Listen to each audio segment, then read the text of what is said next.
하나님 말씀 전하도록 하겠습니다.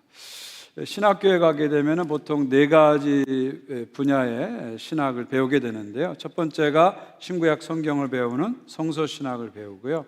두 번째가 기독교 교리를 배우는 조직신학을 배우게 되고요. 그 다음에 세 번째는 교회 역사를 배우는 역사신학을 배우게 되고요. 마지막은 설교나 상담 같은 목회 실질적인 분야인 실천신학을 배우게 됩니다.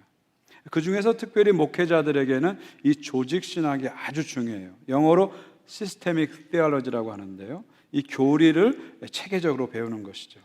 그 조직신학 안에서 더 중요한 것이 뭐냐면 또 교회론입니다. 교회론.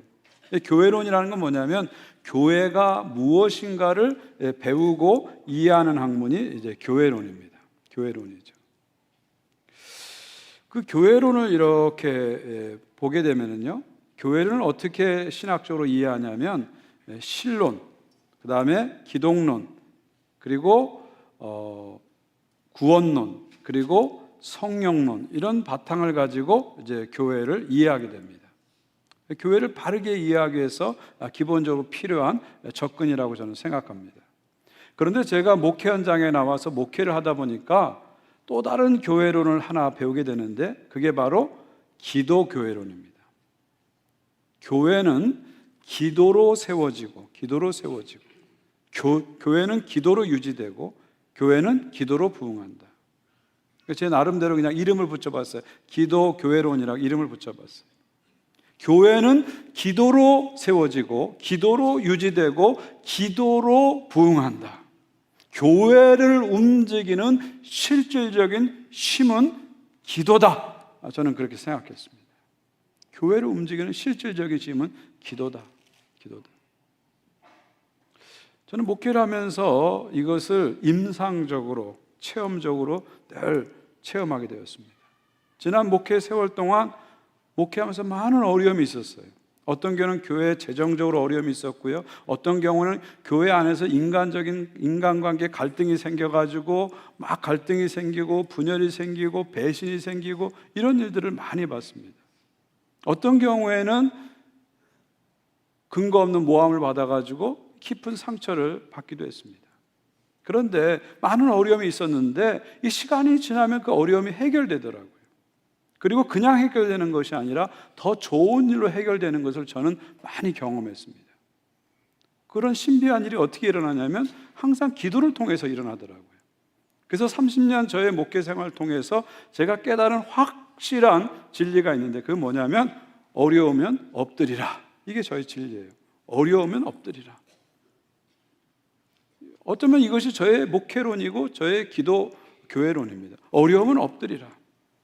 어려움이 왔을 때 막 걱정하고 근심하고 막 해도 안 되는데 엎드리면 하나님이 풀어가 주시더라고요.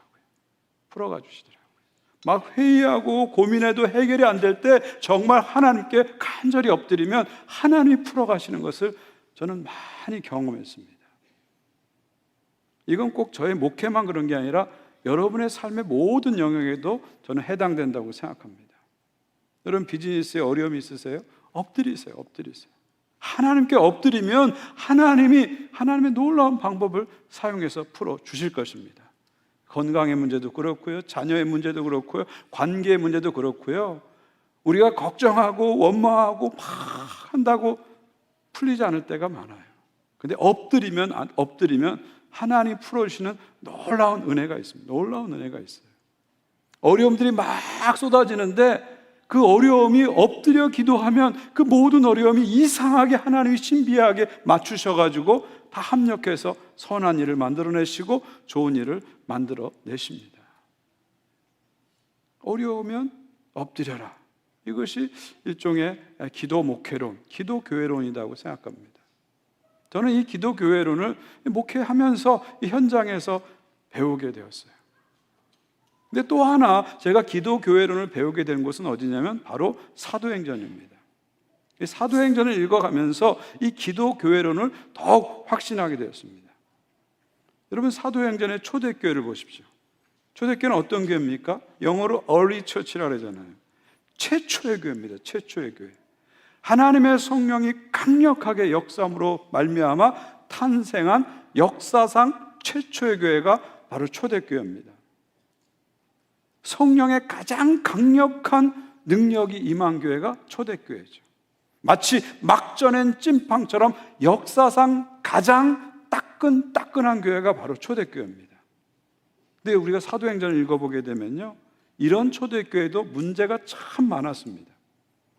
어떤 경우에는 교회 지도자가 헌금 문제로 사기를 치기도 하고요, 어떤 경우에는 선교 문제로 지도자들끼리 심하게 다투고 갈라서기도 하고요, 어떤 경우에는 극심한 박해가 와가지고 교인들이 다 도망을 가는 그런 상황도 생기고요, 심지어 어떤 경우에는 극심한 박해가 와서 지도자들이 감옥에 들어가고 처형을 당하는 그런 어려움들이 생깁니다.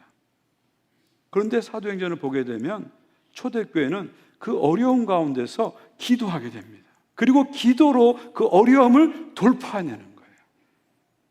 그러니까 초대교회에게서 기도라는 것은 그냥 여러 가지 일 중에 하나가 아니라 모든 일을 가능케 하는 핵심적이고 본질적이고 중심적인 일이죠. 결국 초대교회는요, 기도로 모든 일을 해내고 기도로 모든 것을 돌파하는 그 기도교회론이 살아있는 교회가 초대교회다, 이렇게 생각합니다. 저는 이 사도행전을 읽어가면서 이 기도교회론을 더 확신하게 되었습니다. 특별히 오늘 12장 말씀을 보게 되면요, 이런 초대교회 모습을 아주 명확하게 우리에게 보여주고 있습니다. 1절을 한번 보십시오. 그때 헤롯 왕이 손을 들어 교회 중에서 몇 사람을 해하려 하여. 자, 12장에도 헤롯 왕이 나오는데요, 여기 헤롯 왕은 헤롯 왕의, 헤롯 대왕의 손자인 헤롯 아그리빠를 얘기합니다. 헤롯 아그리빠를 얘기합니다. 여러분, 헤롯 가문을 잠시 생각해 보시면요, 이 가문은 참 악한 가문이에요. 할아버지 헤롯 대왕은 아기 예수님을 죽이려고 했잖아요. 그 아버지 때 헤롯 안티파스는 예수님을 재판한 사람이잖아요. 그리고 손자 때 지금 헤롯 아그리빠 왕은 예수님의 제자들, 사도들을 핍박하고 있어요. 할아버지, 아버지, 아들, 손자까지 이 3대에 걸쳐서 주님과 주님의 교회를 핍박했던 가문이 헤롯 왕가입니다. 주님과 주님의 교회를 핍박하고 자기 백성들을 학살하는 그런 가문이 헤롯 왕가죠. 이런 정치 권력들은 세상에서 없어져야 되죠. 자, 그런데 이 헤롯 아그리빠 왕이 지금 박해를 하는데 어떻게 박해를 합니까? 2절을 보시면요, 요한의 형제 야고보를 칼로 죽이니. 자, 헤롯 아그리빠 왕이 요한의 형제 야고보를 칼로 죽입니다. 이 야고보는 누굴 말할까요? 요한의 형제라 했으니까 세베대의 아들 야고보 사도를 말합니다.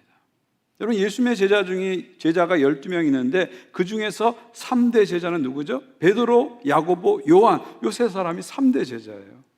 예수님의 제자의 핵심 그룹들이죠.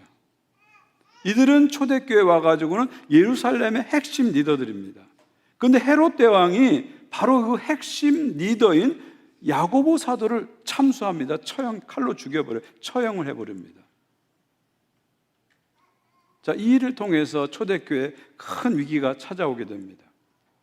자, 그런데 여기서 한 걸음 더 나가서 더 큰 위기가 오죠. 3절을 보십시오. 유대인들이 이 일을 기뻐하는 것을 보고 베드로도 잡으려 할새 때는 무교절 기간이라. 자, 야고보의 처형에 대해서 유대인들이 어떤 반응을 보입니까?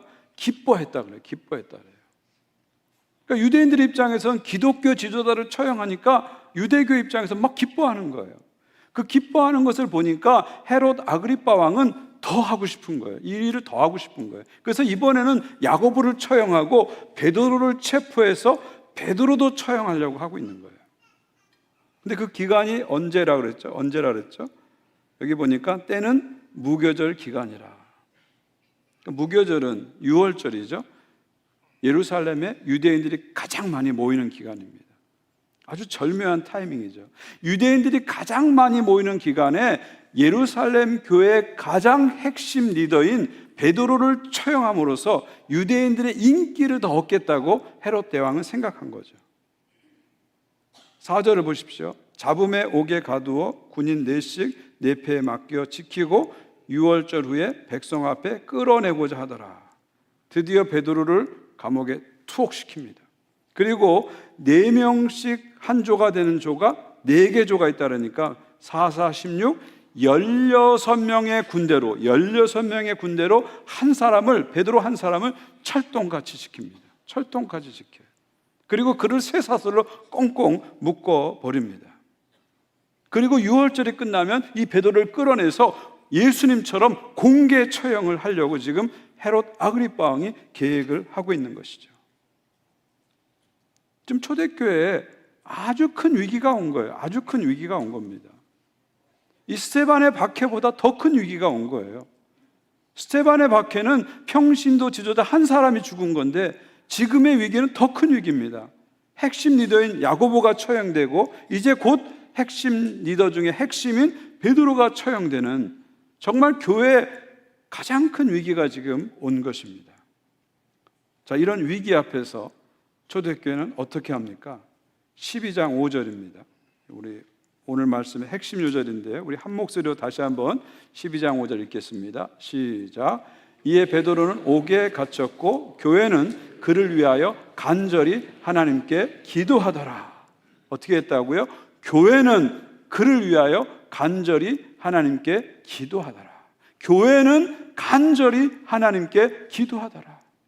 위기가 찾아왔을 때, 어려움이 찾아왔을 때, 문제가 찾아왔을 때 교회는 걱정하더라 이게 아니죠. 교회는 원망하더라 아닙니다. 교회는 회의를 하더라 아닙니다. 어려움이 왔을 때 교회는 기도하더라. 할렐루야.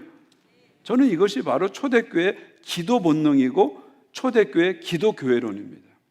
어려움이 찾아오면 인간적인 방법이 아니라 하나님 앞에 엎드려 기도함으로 문제를 돌파하는 것, 이것이 바로 초대교회의 기도교회론이죠.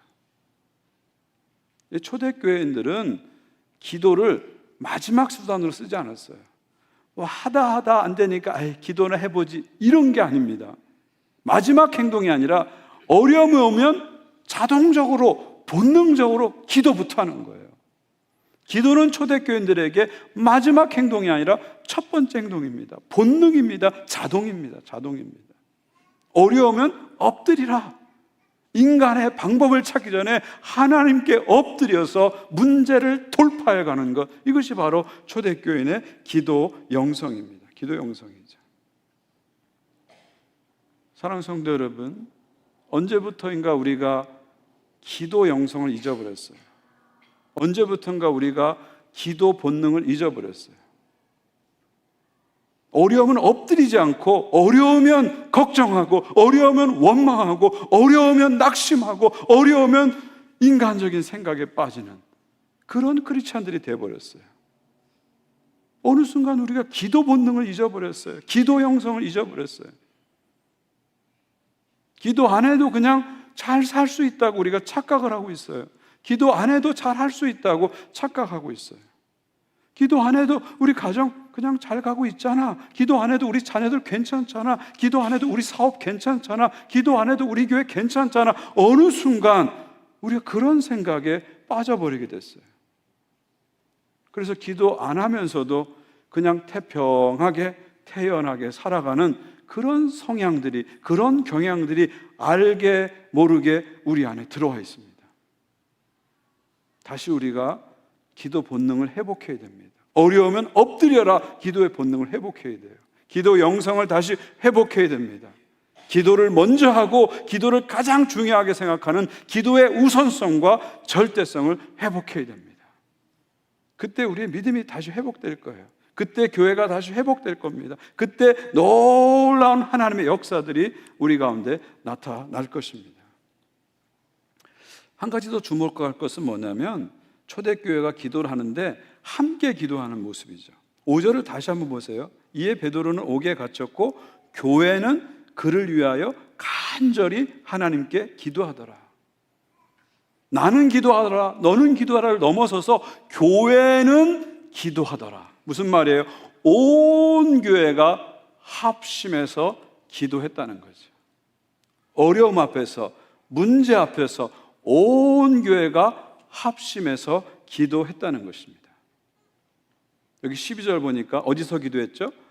마가 요한의 어머니 집에서 기도했습니다. 여기가 어디죠?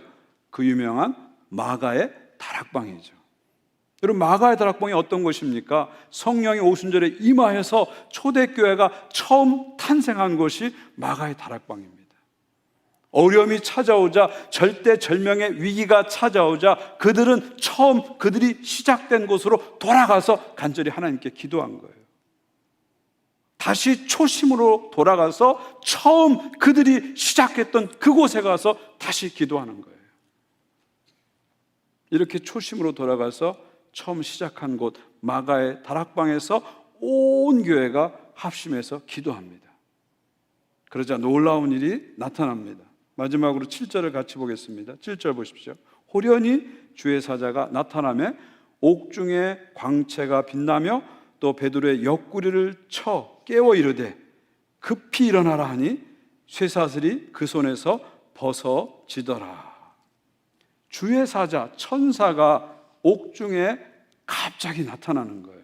그러면서 하나님의 역사로 베드로를 칭칭 감고 있던 쇠사슬이 완전히 벗겨지는 것입니다. 할렐루야, 할렐루야. 그런데 오늘 말씀 보니까 이 역사를 묘사하는 부사가 뭐예요? 첫 번째 뭐가 나왔어요? 호련히 이렇게 나왔어요. 호련히. 영어로 하면 suddenly. 여러분, 하나님의 역사는 호련히 나타납니다. suddenly, 갑자기 나타나는 거예요. 무슨 얘기예요? 인간의 인과관계의 축적을 통해서 하나님의 역사가 나타나는 것이 아니라 인간의 인간관계를 넘어서서 하나님이 역사하신다는 거죠. 우리의 이성과 우리의 계산과 우리의 생각을 넘어서서 하나님이 역사하신다는 거예요. 지금 한번 보세요. 베드로는 지금 감옥 속에 있잖아요. 16명이 꽁꽁꽁 지키고 있잖아요. 쇠사슬로 칭칭칭 묶여 있잖아요. 인간적으로는 벗어날 수가 없어요. 그런데 하나님이 호련히 suddenly 역사하니까 쇠사슬이 풀려지는 역사가 나타나는 거죠. 여러분, 이것이 하나님의 역사입니다. 하나님의 역사는 호련히 나타나죠. 호련히 나타납니다. 저희 아버님 얘기를 좀 하고 싶은데요. 저희 아버님은 이제 5년 전에, 제가 우리 교회 부임하기 직전에 5년 전 9월 8일에 돌아가셨고, 저희 어머님은 이제 5년 후에 올해 9월 1일에 돌아가셨으니까 5년 상간에 두 분이 돌아가셨어요. 이번에 이제 어머님 장례를 모시고 비행기 타고 캐나다로 돌아오는데 제 마음의 느낌이 한국하고 끈이 툭 끊어지는, 그래도 어머니 계실 때는 뭔가 한국과 끈이 이렇게 이어졌다고 생각하는데 어머님마저 돌아가시니까 아직 한국과 끈이 툭 끊어지는 그런 느낌을 갖고 제가 비행기를 탔습니다. 저희 아버님이요, 사실은 예수를 믿지 않아요. 우리 어머님은 오래전부터 믿었죠. 예수를 믿지 않았어요. 제가 중3 때 예수 믿고 회심한 다음에 저희 아버지를 찾아가서 전도를 했습니다. 근데 저희 아버지가 워낙 강하신 분이라 제가 전도를 하니까 제 머리를 탁 잡아가지고 겨울에 이제 같이 방에 있는데 오강에다 탁 집어넣으신 오강에 다시 전도하지 마, 탁 집어넣어요. 제가 오강에 얼굴이 한번 들어갔다 나오니까 그냥 완전히 겁에 먹어가지고 그 다음부터 우리 아버지 앞에서 예수란 예자도 못 꺼냈어요. 근데 여러분, 아버지인데 포기할 수 없잖아요. 아무리 아버지가 핍박해도 내 아버지의 영혼 구원을 여러분 포기할 수 있습니까? 그래서 그때부터 아버지에게 전도는 못했지만 계속해서 우리 아버지 구원해 주세요, 우리 아버지 구원해 주세요 간절히 기도했어요. 근데 저희 아버지가 변화되는 것이 아니라 더 강팍해지시는 거예요. 더 핍박을 하시는 거예요. 근데 여러분, 제가 대학교 1학년 때 저희 아버지가 지방에 선거에 나가셨는데 선거운동 하시다가 오토바이 타고 하시다가 다리에서 뚝 떨어지셨어요. 근데 희한한 건요, 그 체험을 하신 다음에 자발적으로 손 들고 그 다음 주 교회 나오셨어요. 마치 담에석에서 사도발이 꼬꾸라진 것처럼 그냥 알아서 교회 나오셨어요. 그리고 세례 받으시고 예수 잘 믿으시고 감리교 권사님 하시다가 돌아가셨어요. 저는 그 아버지의 사건을 생각하면서 이 하나님의 역사가 인간의 인과관계로 나타나는 게 아니더라고요. 정말 하나님의 역사는 호련히 suddenly 나타나요. 여러분의 삶의 문제도 마찬가지입니다. 내가 이렇게 하면 문제가 풀릴 것 같고 저렇게 하면 문제가 풀릴 것 같고 많은 고민을 하지만 어떨 때는 문제가 풀리지 않고 더 꼬이고 얽히고 설키고 힘들 때가 얼마나 많아요. 인간관계, 부부관계, 자녀관계, 인간관계도 마찬가지잖아요. 내가 이렇게 하면 좀 풀어질 것 같고 노력했는데도 저쪽에서 반응이 오지 않고 더 꼬여지고, 노력하면 노력할수록 오해는 쌓이고 문제는 생기고 어려울 때가 얼마나 많아요. 그때 여러분 내려놓으세요. 인간의 손을 막 더한다고 어떨 때는 문제가 더 getting worse, 힘들어질 때가 있어요. 그때 내려놓으시면요, 그리고 하나님께 간절히 기도하시면요, 우리 아버지처럼요, suddenly, 호련히 역사가 풀릴 줄 믿습니다. 여러분 삶의 많은 문제들 하나님이 간섭하시면 사슬이 풀어져요. 정말 내가 생각하지 못한 방식으로, 내가 생각하지 못한 때 하나님이 간섭하시면 문제의 사슬, 질병의 사슬, 모든 관계의 사슬이 풀릴 줄 믿습니다. 이것이 바로 기도의 영성입니다. 말씀 맺습니다. 우리 다시 기도로 돌아가야 됩니다. 다시 우리 모두가 기도의 영성을 회복해야 됩니다. 기도의 영성을 다시 회복해야 돼요. 어느 순간부터 우리가 기도를 잃어버리고 살고 있어요. 그러면서도 태연하게, 편안하게, 안심하면서 살고 있습니다. 다시 기도의 영성을 회복해야 됩니다. 어려우면 엎드리라, 엎드리라. 이 영성을 다시 회복해야 됩니다. 초대교회 기도 교회론을 우리가 다시 회복해야 돼요. 다시 회복해야 돼요. 지난주에 제가 한 목사님 설교를 영상으로 이렇게 들으면서 참 은혜를 많이 받았습니다. 특별히 목사님 말씀 중에 이런 말씀을 하시더라고요. 우리 교회 초창기에 금요일이 되면은 토론토 도처에서 버스를 타시고 지하철을 타시고 몇 시간 걸쳐가지고 교회 오셔가지고 교회 부엌 옆에서 새벽 기도까지, 토요 새벽 기도까지 간절히 기도하던 권사님들이 계셨다. 기도로 교회를 세워가는 권사님들이 계셨다. 그런 말씀 하셨습니다. 저는 그 얘기에 참 감동을 받았어요. 결국 우리 교회가 57년 동안 여기까지 온 것은 바로 그 부엌 골방에서 기도로 교회를 세워간 한 분 한 분들의 그 기도를 통해서 교회가 세워졌다는 것을 다시 한번 깨닫게 됐습니다. 바로 그런 권사님들이 실제로 기도 교회론을 몸소 보여준 분이라고 생각합니다. 우리 본하님교회가 다시 기도 교회론으로 돌아가야 됩니다. 초대교회가 어려움이 왔을 때 처음 그들이 은혜 받았던 마가의 다락방으로 돌아가서 합심해서 기도해서 기도로 문제를 돌파하는 것처럼 우리 본향교회가 다시 기도의 자리로 돌아가야 합니다. 저는 여러분 모두가 다시 기도의 자리로, 기도의 세계로 돌아오기를 주님의 이름으로 축원드립니다. 특별히 이번 기도학교에 여러분 모두 다 오시길 바랍니다.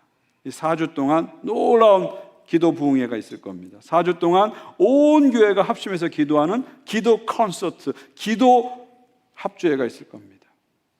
우리 시무장로님들, 은퇴장로님들, 권사님들, 집사님들, 촌장님들, 팀장님들, 찬양대원들, 찬양팀, 교사들, 집사님들 다 나오셔서 기도의 300용사가 세워지는 그런 놀라운 역사가 있기를 주님의 이름으로 축원드립니다.